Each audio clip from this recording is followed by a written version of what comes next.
Bonjour tout le monde. Hi everyone. In this video and the next series of video, we will dive into a super important topic that affects all of us in this digital age, which called the cryptography. You might not realize it, but the cryptography is everywhere. From the application we use every day to protect our messages to how our personal data is secured online. But what is it and how does it work? Okay, so this is the course outline that we will tackle in this video and the next series of video, starting from the basics of cryptography concepts. What is the hashing algorithms, the encryption ciphers, and the keys. We will see the differences between the symmetric encryption and the asymmetric. We will see what is the public key cryptography and what is the public key infrastructure, certificate authority, and many more. So stay tuned. Starting with the basics of cryptography concept. The first who used the cryptography was by Egyptian around 4000 years from now, where they used a substitution method to hide meanings in their writings. Okay, so the cryptography is the art of secret writing. It is the art of making information secure by encoding it. Okay, security through obscurity means keeping something a secret by hiding it. This ensures that only the person you are sending it to can read it. So the cryptography is a science as any other science, and it's called cryptology, and is the study of the technique used for encryption and secure communication. Since it is a science, it has some terminology we must know. Okay, for example, we have the plaintext. It simply refers to an encrypted message, essentially the readable version of the message before any encryption happens. It's what you type before it's crammed to keep it secure. Okay, when we apply some encryption algorithms on the plaintext, we will receive or get a ciphertext. Okay, this is the encrypted version of the message. After the encryption process, it turns into a readable form unless you have the right key to decrypt it. Okay, the process of converting the plaintext into a ciphertext, it's called a cipher, which is the process or the algorithm used to encrypt and decrypt the message. Think it's of a set of rules that take the plaintext into a ciphertext, as we said, or vice versa. Example of these ciphers include the RSA, the AES, and DES. In the next section, we will see what are they and some example of them. Okay. Another important terminology called the cryptanalysis, and this is the art of cracking cryptographic system, essentially the method used by attackers to break encryption and access the original plaintext without the key. Okay, as we can see here in this example, that user A is using an encryption algorithm with a key. Okay, is encrypted the plaintext in the encryption algorithm using a key.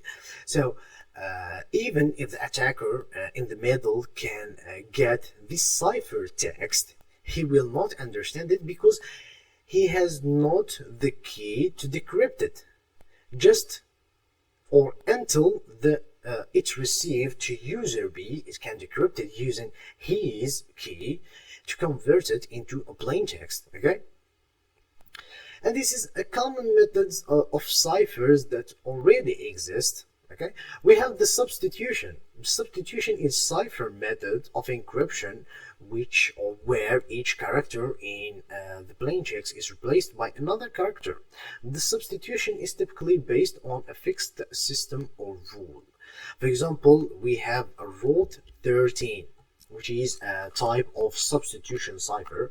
Each letter in the message is shifted by a 13 number of position in the alphabet. As you can see here in the message, we have the hello For example, the plaintext is hello, and the ciphertext will be, or each character from the plaintext will be shifted into a 13 position. As you can see, the H will be U and the E will be R, and so on. So we will got another format, or you can say encrypted format, from the plaintext into a new format of ciphertext. Okay? We have another terminology called hashing. Hashing is the simplest type of cryptographic operation. Cryptographic hashing algorithm produce a fixed length string from an input plaintext that can be of any length. For example, if we put a 15 word in a hashing algorithm, the digest, okay, or the hash will be a fixed length. If we put, for example, a 30, we will will give us the same fixed length. We will see it, or we will see some example of it. The output can be referred to a checksum or message digest or hashing, all the same thing. The hashing algorithm are designed as a one-way function, so it is impossible to reverse a hashing algorithm or a hash. Okay, it is impossible to recover the plaintext from the checksum. To make sure to remind you what is the information security basics, which is the confidentiality of the data and the integrity of the data and the availability of the data. The hashing algorithms, or the hashing in general, is used to prove the integrity. We will see in the next example some example of hashing algorithms and how can that prove the integrity of the data. Okay. We have an example or type of hashing algorithms which called secure hash algorithms, which consider the best algorithm from security or strength standpoint. The most popular variant is SHA-256. We have also SHA-512.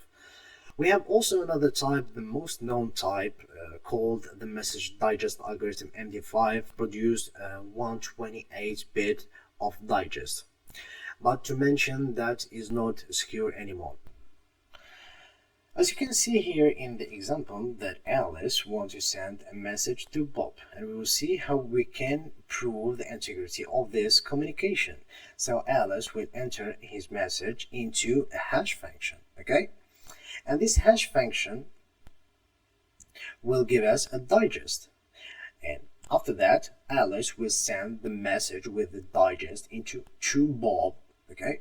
Bob, to confirm that the message is not altered in the way to him, so he will enter the message into a hash function, and he will calculate the digest and compare it if the digest received from Alice is the same one that has been calculated, so he will keep the message, otherwise he will be discard the message. Okay. Alright, that's where we will wrap things up for today. I hope this introduction to cryptography and the basics terminology was helpful.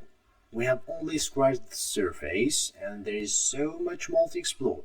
In the next videos of series of videos, we will dive deeper into other cryptography concepts like different type of encryption methods and real world applications. So stay tuned and don't forget to like, subscribe and hit the notification bell so you don't miss the next parts, and thanks for watching.